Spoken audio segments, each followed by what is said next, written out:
Hello दोस्तों। तो एक बार फिर से मेरे इस यूट्यूब चैनल पे आप सभी का स्वागत करता हूं। तो जैसा कि आपको आज पता होगा कि आज आईपीएल का मिनी ऑक्शन था 16th एडिशन का। तो उसमें आप देखिए कि जो 87 स्लॉट्स थे उसमें से ऑलमोस्ट सारे के सारे स्लॉट्स तो एक तरीके से भर दिए गए हैं। सभी 10 फ्रेंचाइजी के द्वारा बस 2 या 3 ही टीमें ऐसी हैं जिन्होंने अपना जो स्क्वाड है वो कंप्लीट नहीं किया है। तो बहुत से कुछ ऐसे एक तरीके से जो रिकॉर्ड थे आईपीएल के ऑल टाइम ऑक्शन के वो आज टूटे हैं। बहुत ही ज़्यादा एक तरीके से प्लेयरों को आज भारी भरकम तरीके से पैसे मिले हैं और उस सब के बारे में मैं आपको बताऊंगा। लेकिन देखिए पर्टिकुलरली मैं 10 प्लेयरों के बारे में बताऊंगा जो कि आज के इस ऑक्शन में एक तरीके से बहुत ज़्यादा रुपए कमाए हैं। बाकी क्योंकि अ, अभी उसमें वक्त लगेगा कि सारी की सारी टीमों का अगर हम बताएंगे आपको स्क्वाड तो उसमें टाइम लगेगा क्योंकि थोड़ा सा देखना पड़ेगा किन किन टीमों के पास कौन कौन प्लेयर गए हैं और कितने उनके रकम बाकी हैं अभी और क्या उन्होंने स्क्वाड असेंबल किया है और क्या प्रोबेबल प्लेइंग 11 हो सकती है। तो उसको एक डिटेल वीडियो जो कि वो हर एक वीडियो में दो दो टीमों का, जैसा कि मैंने प्रीव्यू में भी किया था कि दो दो टीमों को लेके मैंने एक वीडियो किया था कि जिसमें उनके रिटेंशन लिस्ट, रिलीज लिस्ट और कितने स्लॉट बाकी हैं, कितने पर्स बाकी है, उस सब में बताया था। उसी तरीके से जो इस वीडियो में मैं आपको जो मतलब कि 10 टीमों के जो वीडियो होगा उसमें आपको दो दो टीमों को लेके मैं उनके जो भी एक तरीके से स्क्वाड असेंबल हुआ है उसमें बैटर्स कितने हैं, ऑलराउंडर्स कितने हैं, कैटेगरी वाइज साथ में कितने पर्स उन्होंने वो सेव किए हैं अगले अगले साल के लिए, साथ ही में क्या एक प्रोबेबल प्लेइंग 11 हो सकती है, मैं उसको डिटेल वीडियो आपको बाद में दूंगा। बट इस वीडियो में पर्टिकुलरली हम 10 ऐसे प्लेयर को चुनेंगे जो भी कुछ टॉप 10 आज बायज रहे हैं उसके बारे में आपको डिटेल्स दूंगा। तो देखिए कि जो मैंने इससे पिछले वीडियो में आपको एक दिया था एक तरीके से मेरे जो चॉइसेस थे या जो भी ट्रेंडिंग कर रहे थे प्लेयर्स, मैंने उनके बारे में बताया था कि ये प्लेयर हैं जो ऑक्शन में बहुत ज़्यादा प्राइस जा सकते हैं। उनमें से मतलब मोस्ट ऑफ द एक तरीके से सही भी हुआ है, बाकी कुछ गलत भी हुआ है और कुछ ऐसे भी प्लेयर हैं जो मैंने जो प्राइस रेंज भी कहा था उससे तो बहुत आगे ही निकल गए हैं। तो देखिए कि मैंने लिस्ट जारी की है 10 लोगों की, 10 प्लेयरों की जिनको आज हाईएस्ट बेट मिले हैं। तो मेरा एक ये शायद अगर मैं सही हूँ गेस किया था कि सैम करन जो कि वो सबसे ज़्यादा एक तरीके से पेड खिलाड़ी होंगे इस ऑक्शन में और वो ऑल टाइम रिकॉर्ड भी तोड़ सकते हैं, तो उन्होंने वो तोड़ दिया है एक तरीके से। देखिए सैम करन जो पिछले सीजन में सीएसके के साथ जुड़े हुए थे, वो अपनी फर्स्ट फ्रेंचाइजी जब आईपीएल में आए थे जो उनको खरीदा था किंग्स 11 पंजाब, अभी की पंजाब किंग्स, उन्होंने 18.5 करोड़ में उनको खरीदा है।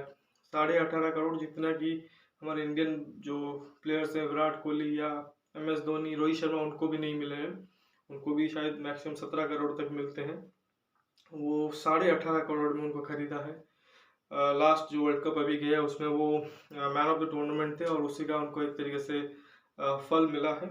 लगभग 4-5 टीमें जो कि वो उनके लिए बिड कर रही थी, इसमें चेन्नई भी थी, बहुत कोशिश कर रही थी कि जो अपने पुराने प्लेयर उसको ले आए।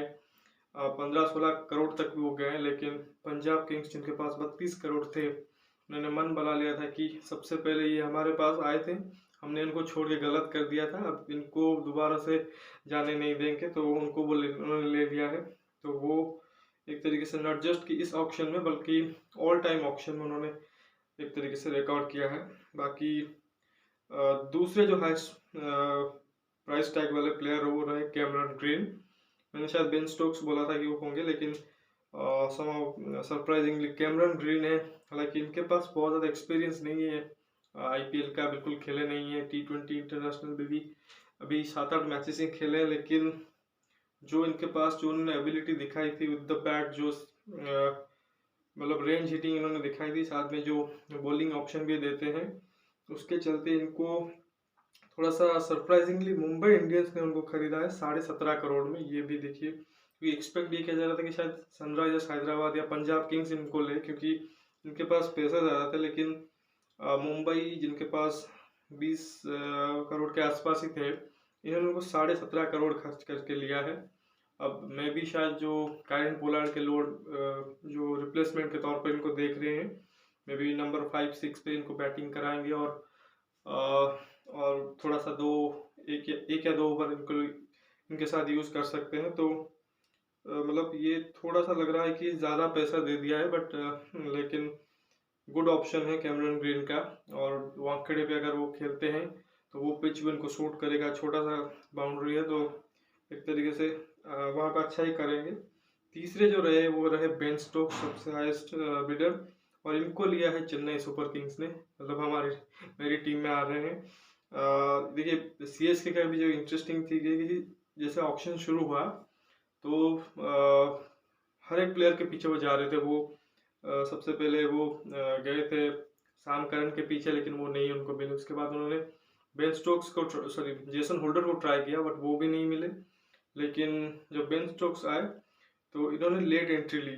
जब ये ऑलमोस्ट 14-15 करोड़ तक चले गए थे तब इन्होंने लेट एंट्री ली, और लखनऊ के साथ इनकी एक तरीके से वॉर हुई और लखनऊ से इन्होंने छीन लिया 16.25 करोड़।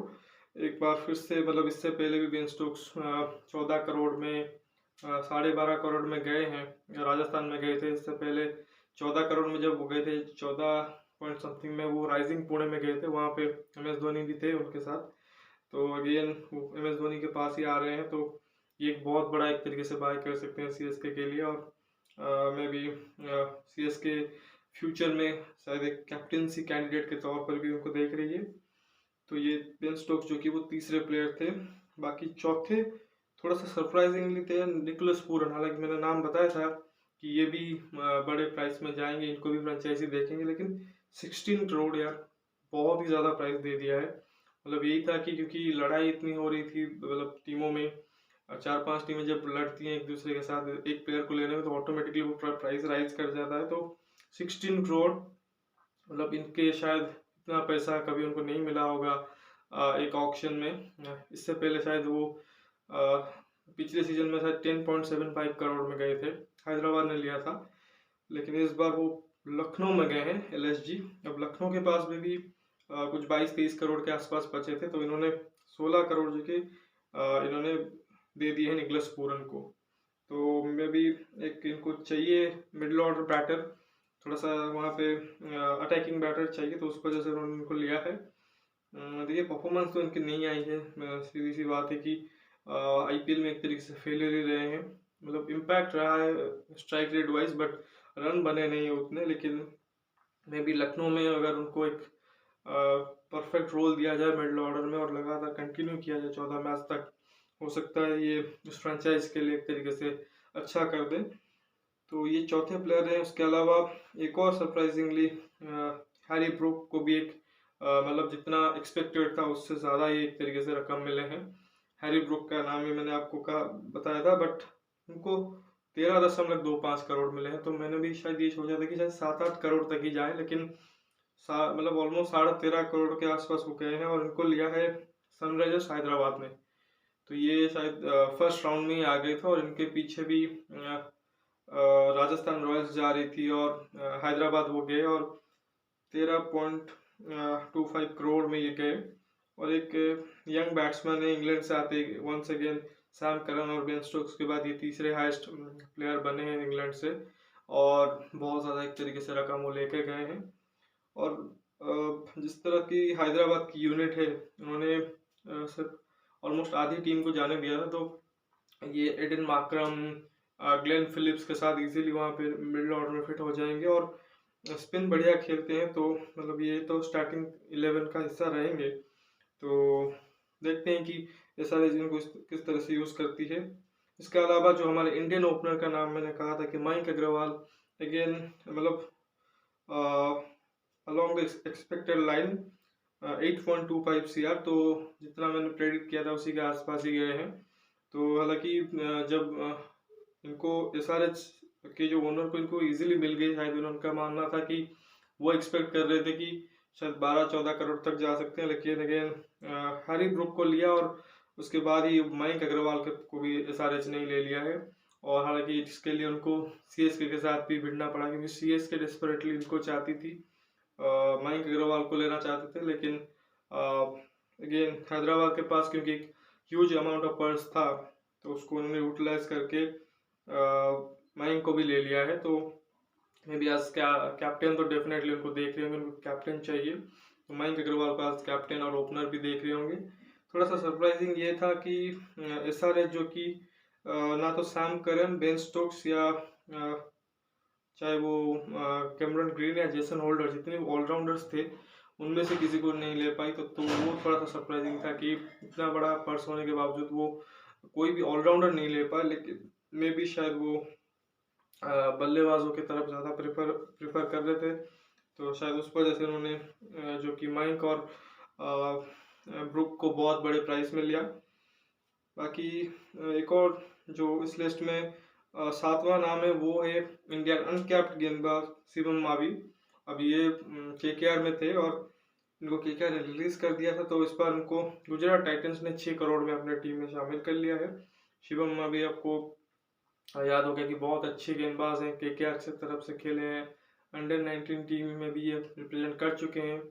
2018 के बैच में जब पृथ्वी शॉ की अगुवाई में इंडियन टीम ने वर्ल्ड कप जीता था, तो बहुत अच्छे गेंदबाज है शिवम मावी और इनके पास अच्छी खासी पेश है, 140 पे ऑपरेट करते हैं, तो एक गुजरात के टीम के लिए एक अच्छे ऑप्शन हो सकते हैं। ऑलरेडी वहाँ पे मोहम्मद शमी है, अलजारी जोसेफ हैं, तो वहाँ पे यूटिलाइज एक तरीके से हार्दिक पांड्या को बेहतर तरीके से कर सकते हैं। इसके अलावा 8वें प्लेयर है जेसन होल्डर। देखिए अगेन इनके लिए भी एक तरीके से फाइट हुआ था छोटा, लेकिन CSK और राजस्थान के बीच इनको राजस्थान ने लिया है, और जो कि एक राजस्थान के लिए भी चाहिए भी था, क्योंकि जो उनका प्राइस था 13 पॉइंट समथिंग CR में, उनको ना तो सैम करन मिलने वाले थे, ना बेन स्टोक्स, ना ही कैमरन ग्रीन, तो उनको जेसन होल्डर ही मिल सकते थे, और तो उन्होंने आई थिंक एक तरीके से उनको लेके ही छोड़ा। तो 5.75 CR में उनको लिया है उन्होंने। और वो जो एक प्रॉब्लम उनके साथ आखिरी मतलब सीजन में रहा था कि नंबर 7 पे उनके पास कोई बॉलिंग ऑलराउंडर नहीं था जो कि आके मैच फिनिश कर सके, तो उस वजह से वो अश्विन को थोड़ा सा 3 नंबर पे कभी बार ट्राई कर रहे थे कि पावर प्ले में जाके थोड़ा सा बैटिंग कर ले, ताकि बैटिंग थोड़ी सी लंबी हो जाए, लेकिन वो एक आइडियल सोल्यूशन तो नहीं था। तो आपको चाहिए था कि उस पोजीशन पे कोई आपके पास ये काम कर दे, तो क्योंकि शाम करन नहीं मिले या फिर कोई ऑलराउंडर अभी शायद अवेलेबल नहीं थे, तो उन्होंने जेसन होल्डर को प्रेफर किया है, और जेसन होल्डर उस पोजीशन के लिए परफेक्टली सूट होंगे, तो एक बहुत अच्छी बात राजस्थान की तरफ से। बाकी एक और जो इंडियन प्लेयर है again uncapped player Mukesh Kumar, जो तेज गेंदबाज है, अभी इंडिया ए साइड में वो आए थे, उनको 5.5 CR में दिल्ली ने अपने टीम में रखा है। तो अगेन इनके लिए भी बहुत ही ज़्यादा एक तरीके से फाइट हुई है, ये दिख रहा है साफ, क्योंकि 5.5 करोड़ तक वो गए हैं। इंडियन डोमेस्टिक गेंदबाज, तेज गेंदबाज तो डिमांड में रहते हैं, तो दिल्ली ने उनको अपनी टीम में शामिल किया है। शार्दुल ठाकुर को भी उन्होंने ट्रेड कर दिया है KKR में, तो अभी उनके शायद एक बैकअप के तौर पे उनको ऐड किया गया है। तो देखते हैं कि मुकेश कुमार को किस तरह से, हालांकि उस टीम में एंड्रिक नोकिया, खलील अहमद, चेतन साकरिया जैसे गेंदबाज ऑलरेडी हैं, तो शायद स्टार्टिंग 11 में स्टार्ट ना करे, लेकिन एक बैकअप के तौर पे बहुत अच्छे गेंदबाज है। और इस लिस्ट में जो आखिरी नाम है 10th नाम, वो है South African wicket keeper batter Heinrich Klaasen का। उनको भी SRH, तो SRH इस लिस्ट में बहुत ही ज़्यादा हावी रही है, क्योंकि बहुत ज़्यादा अमाउंट लेके भी आए थे, तो SRH ने उनको 5.25 CR में खरीदा है। तो SRH को चाहिए था एक नंबर 5-6 में बैटिंग करने वाला प्लेयर जो कि मैच फिनिश करे, क्योंकि निकोलस पूरन को उन्होंने जाने दिया था, तो इसलिए एक लाइक टू लाइक रिप्लेसमेंट के तौर पे एक विकेट कीपर बैटर को उन्होंने चूज़ किया है। तो हेनरिक क्लासन मुझे शायद एग्जैक्टली नहीं याद आ रहा है कि विकेट कीपिंग करते हैं कि नहीं साउथ अफ्रीका के लिए, बट बहुत अच्छे एक बैटर हैं और अच्छी खासी स्पिन वो भी खेलते हैं। रिसेंटली में आपको याद होगा इंडिया में जब वो आए थे 2022 IPL के बाद, तो वहाँ पे अच्छा भी किया था। तो देखते हैं कि वो किस तरह से इस बैटिंग लाइन में फिट होंगे। और SRH की जो बहुत अच्छी चीज़ है लगी कि इस टॉप 10 में उनके 3 खिलाड़ी के नाम मैंने आपको लिया, वो तीनों ऐसे खिलाड़ी हैं कि वो मतलब जो टॉप 6 है बैटिंग में उसमें खेल सकते हैं। तो ऐसा नहीं कि उन्होंने कोई ऐसा प्लेयर लिया हो कि जैसे कि उनको बेंच पे बिठाना पड़े या बैकअप के तौर पे उनको रखना पड़े, तो सारे के सारे जो कि वो मैच खेलने के लिए तैयार होंगे। तो ये तो टॉप 10 22 थी। इसके अलावा 2 और 22 थी जो कि थोड़े हायर प्राइस में गए हैं, जो कि towards the end of the auction आए। एक तो जोशुआ लिटिल, फर्स्ट प्लेयर जो आयरलैंड से आए हैं जिनको आईपीएल में शामिल किया गया है। लेफ्ट आर्म पेसर हैं, अच्छे खासे उनके रिकॉर्ड रहे रिसेंट में। उनको गुजरात ने 4.40 सीआर में उनको लिया है।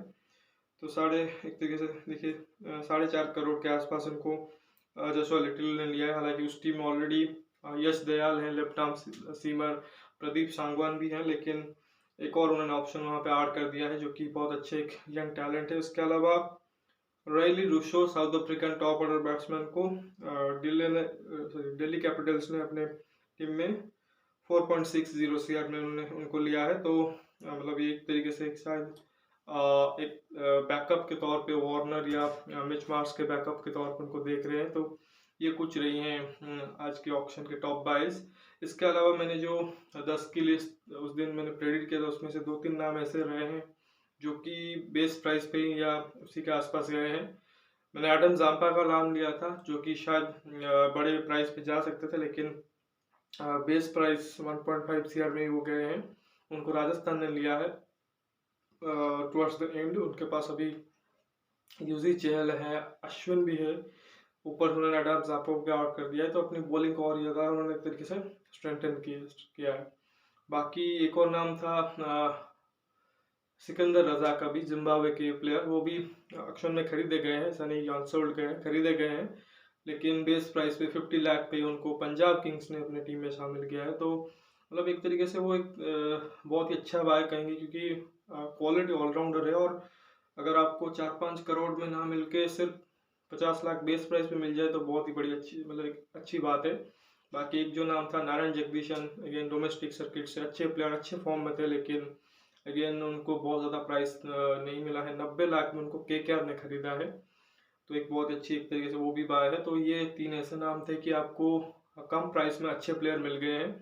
तो जिन जिन परचेज को ये प्लेयर मिले हैं वो होपफुली वहाँ को खेले, वो अच्छा करे। तो अभी इस वीडियो में बस इतना ही। जैसा कि मैंने कहा कि अभी 10 टीमों का जो एक तरीके से जो स्क्वाड आया है उसको कम्प्लीटली हमें देखना पड़ेगा कि कौन कौन से प्लेयर ऐड हुए हैं और किस तरह से वो कॉम्बिनेशन बैठता है, तभी हम। और प्लस क्योंकि बहुत से डोमेस्टिक प्लेयर भी एक तरीके से खरीदे गए जिनके बारे में उतना अभी क्लियर आइडिया नहीं है, तो उसको पता करने के बाद ही मैं आपको अगले वीडियोस में पूरी डिटेल के साथ जोड़ूंगा। तो अभी के लिए धन्यवाद। जय हिंद।